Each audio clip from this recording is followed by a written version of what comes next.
Hello, my name is Nicole Kennedy, and I am a practice support consultant at Southeast AHEC. The following presentation was created in an effort to help providers prepare for the cost portion of MIPS. Let's begin with a brief review.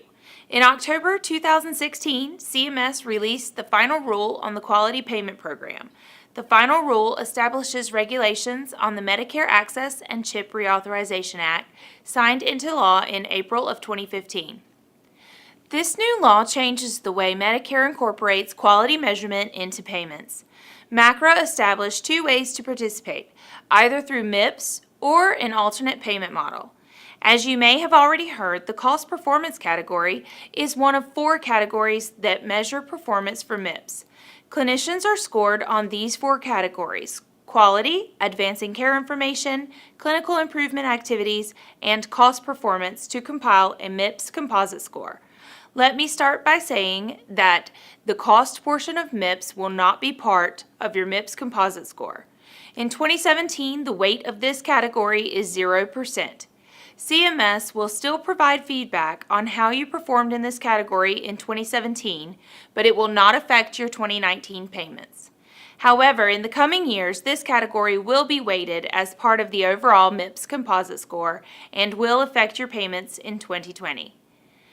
You are probably wondering by now what a cost measure is and how it is measured. In general, CMS states cost measure represents the Medicare payments for items and services furnished to a beneficiary during an episode of care. The episode of care is the basis for identifying items and services through claims that are furnished to address a condition within a specified time frame. This may sound familiar to clinicians since CMS is continuing the use of measures previously used in the Physician Value-Based Modifier Program or reported in the Quality and Resource Use Report, or QRUR as you may know it.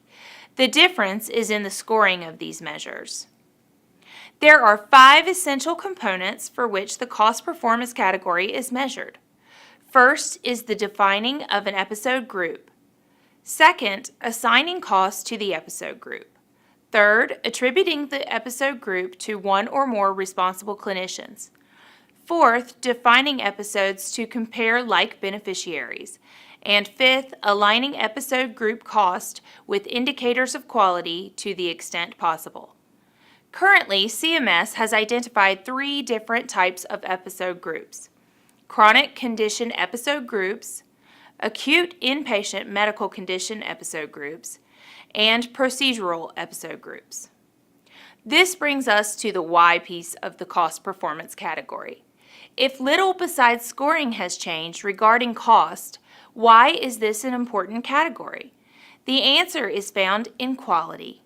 Ultimately, the goal for CMS is to provide clinicians with useful information that, when acted upon, will drive down the cost of healthcare while improving patient outcomes.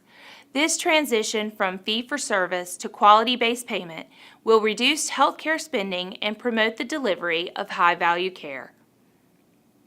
As CMS seeks to finalize the cost performance category, they are welcoming the input and feedback regarding the cost measure development from clinicians. The public comment to the final rule is open until April 24, 2017. If you have anything to share, please go to the site listed on the screen. That concludes this presentation on the cost performance category in MIPS. On behalf of Southeast AHEC and Charlotte AHEC, I would like to thank you for joining us. Please tune in to the additional HEC Talks for more information on the latest in healthcare reform. Thank you for watching this HEC Talk. Your feedback is valuable to us and will help us to bring you more information on the topics you need to know about. Please provide us with your valuable feedback by clicking on the link in the video description and answering our short 2-question survey.